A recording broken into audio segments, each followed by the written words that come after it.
Segunda-feira da quarta semana da Quaresma, ano B. Eu sou o Padre Pedro Paulo e começamos agora mais um programa, a Bíblia no Mundo de Hoje. Bem, na sexta-feira iniciávamos nossas reflexões sobre este Evangelho do domingo, retirado do Evangelho de São João, capítulo 3, versículos 14 a 21. Este insólito diálogo entre Nicodemos, o fariseu, e Jesus. Depois de uma exposição da condição de ignorância de um fariseu, Jesus disse: tu que és fariseu, escriba, doutor, não sabe essas coisas. Mas hoje ele vai mais longe, Jesus.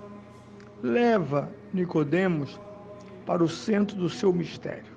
E nós sabemos que o Evangelho de São João jamais trará os 3 anúncios da paixão, morte e ressurreição de Cristo. Por que, Padre? Porque ele já anunciou tudo isso no prólogo. No prólogo de São João, que nunca devemos nos esquecer ao lê-lo, está muito clara a identidade do Messias. Ele é o Logos Toutheou.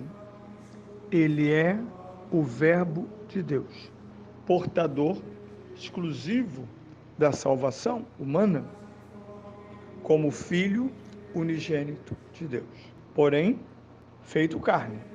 Esta é a grande teologia da encarnação em São João. O homem Jesus de Nazaré é o Verbo encarnado. Isso tem consequências importantes quando, numa forma biográfica, lemos, ouvimos e aprendemos com a vida de Jesus. A vida de Jesus não é um simples biós, que nós guardamos essa palavra em várias partes do português, inclusive naquilo que se chama biografia, a grafia escrita de uma vida, que é um belo gênero literário.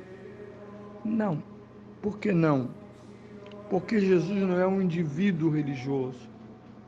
Moisés temos a sua biografia no Pentateuco, Abraão no Gênesis, os profetas nos livros dos profetas, mas Jesus não. O seu ser ocupa a totalidade do ser. Ele é todos, num só. Por isso ele é referência não individual, mas ele é uma referência coletiva. Nesse sentido, nós temos neste Evangelho uma distinção, entre outras, acerca do mistério da paixão, morte e ressurreição de Cristo, muito bem escritas nos capítulos 18, 19, 20 e 21. 20 e 21 são as aparições do ressuscitado, 18 e 19 são os relatos da paixão. Mas não aparece a palavra morte, aparece a palavra exaltação ou glorificação ou elevação. O Verbo que se faz carne não pode ser morto enquanto pessoa divina, mas ao abraçar plenamente a natureza humana é mortal, quer morrer. E nós sabemos que esse querer morrer, por ter se tornado de certa maneira mortal, partir-se da natureza humana, na verdade o seu objetivo é simples, é destruir a morte, que era até Cristo apanágio de Satanás. Mas a partir do Cristo não mais. O Cristo é Senhor de vivos e mortos. Segundo o livro do Apocalipse, eu sou Alfa e Ômega, princípio e fim. Jesus é protológico, antes de toda a criação, e ao mesmo tempo escatológico, porque nele se realizarão todas as promessas. Aliás, já se realizaram, mas se realizarão ainda plenamente as promessas do Pai. Por isso, ele não diz a Nicodemos: morrerei, sofrerei. Mas, analogamente, para facilitar a compreensão do fariseu, analogamente à ação de Deus no Antigo Testamento, Deus mesmo elevou a serpente sobre um palo para ser objeto de contemplação dos arrependidos. Eu lembrava na sexta-feira que esta serpente era um dos símbolos mais comuns do paganismo cananita, a ponto de entrar na narração do Gênesis como o inimigo que seduziu, enganou e condenou Eva e Adão. Não. Sua morte, que também será elevação, porque no contexto da crucifixão, o prisioneiro é colocado na cruz e nela pregado. Depois se eleva e se coloca a cruz de pé, para que todos os que por ali passassem soubessem: esse foi um condenado capital, pena aviltosa de morte.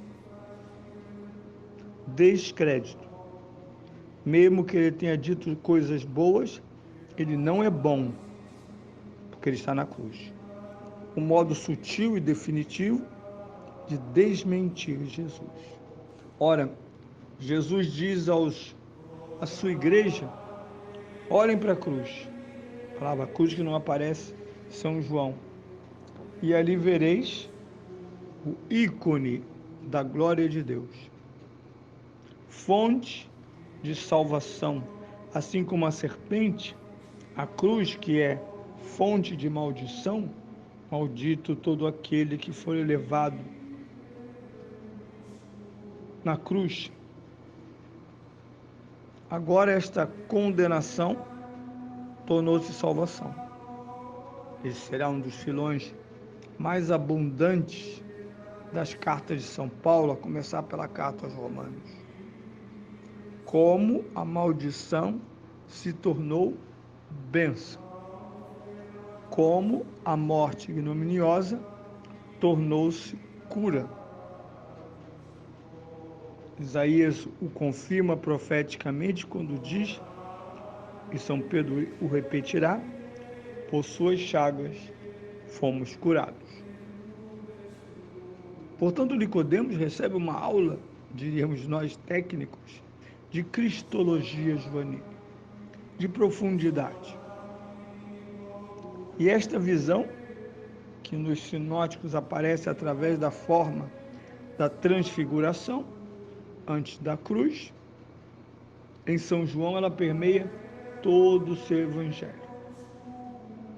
Jesus de Nazaré é já o transfigurado. E através do oposto da vista, do contraditório, ele mostra plenamente o seu poder, quando elevado. Porque nesta elevação está a glorificação do Rei. Isso está muito claro no capítulo 12, quando Jesus usa a grande metáfora da semente, que se não morre, não é fonte de vida.